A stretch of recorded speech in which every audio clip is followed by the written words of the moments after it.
De son village reculé au sommet de l'État, Bassirou Diomaye Faye incarne l'ascension éclair d'un homme élu président du Sénégal sur la promesse d'un changement radical et sous l'impulsion d'un mentor charismatique. Celui que tout le monde appelle Diomaye, l'honorable Mansérère, suppléant du dirigeant Ousmane Sonko frappé d'inéligibilité, a été élu dès le premier tour le 24 mars avec 54,28% des voix, 10 jours seulement après être sorti de prison. Le vœu de la rupture, l'onction de M. Sonko et l'apparente simplicité de cette personnalité issue d'un milieu modeste lui ont permis de surclasser de 18 points le candidat du pouvoir. Il prête serment mardi, devenant à 44 ans le 5e et plus jeune président du Sénégal depuis l'indépendance en 1960. Il a énoncé la réconciliation nationale, la baisse du coût de la vie et la lutte contre la corruption ses chantiers prioritaires quand, emprunté et bredouillant, il a lu en français et en wolof sa première déclaration publique après la victoire, lui qui n'a jamais exercé le moindre mandat d'élu auparavant. Se disant panafricaniste de gauche, il a promis de rétablir une souveraineté bradée selon lui à l'étranger et a exprimé son souhait de remettre sur la table les contrats pétroliers et gaziers ainsi que les accords de pêche. Il envisage de quitter le franc CFA et d'investir dans les secteurs agricoles et industriels pour tenter de faire baisser le chômage qui s'élève officiellement à environ 20%. Il veut rééquilibrer les partenariats internationaux dans un sens gagnant-gagnant et travailler au retour du Burkina Faso, du Mali et du Niger dans la communauté économique des États de l'Afrique de l'Ouest. Plan B de Sonko. Haut fonctionnaire de l'administration des impôts et domaines où il a fait la connaissance d'Ousmane Sonko, il a franchi discrètement les étapes dans l'ombre de ce dernier.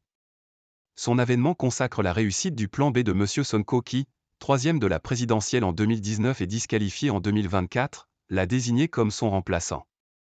Pendant 3 ans, avec le parti PASTEF créé en 2014 par de jeunes cadres du public et du privé et dissous depuis, ils ont croisé le fer avec le pouvoir, le président Sonko se démultipliant aux avant-postes, le secrétaire général Faye actif à l'organisation et la doctrine. Ils sont sortis ensemble après plusieurs mois d'emprisonnement mi-mars, en pleine campagne à la faveur d'une amnistie. Ils ont parcouru le pays ensemble, puis se sont partagé la tâche, drainant des foules en liesse derrière le slogan Sonko mou Diomaye, Diomaye mou Sonko, Sonko c'est Diomaye, Diomaye c'est Sonko. Ils sont deux faces d'une même pièce avec deux styles différents, corrobore Moustapha Sarr, un formateur des militants du PASTEF. C'est M. Sonko qui, lors du dernier meeting de la campagne, a présenté à la foule les deux épouses de Diomaye, Marie et Absa. M. Faye sera le premier président du Sénégal polygame.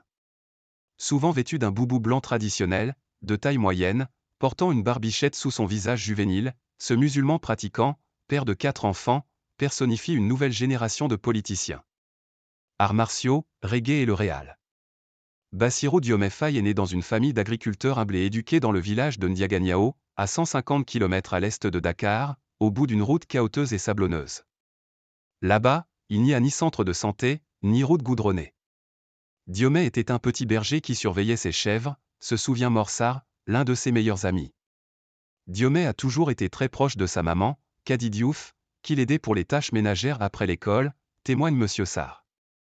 Admirateur de l'ancien président américain Barack Obama et du sud-africain Nelson Mandela, fervent lecteur de livres de psychologie, il est aussi un grand fan du Real Madrid et de Zinedine Zidane, l'ancien joueur de foot français, amateur d'arts martiaux et de natation, et fan de reggae, rapporte-t-il.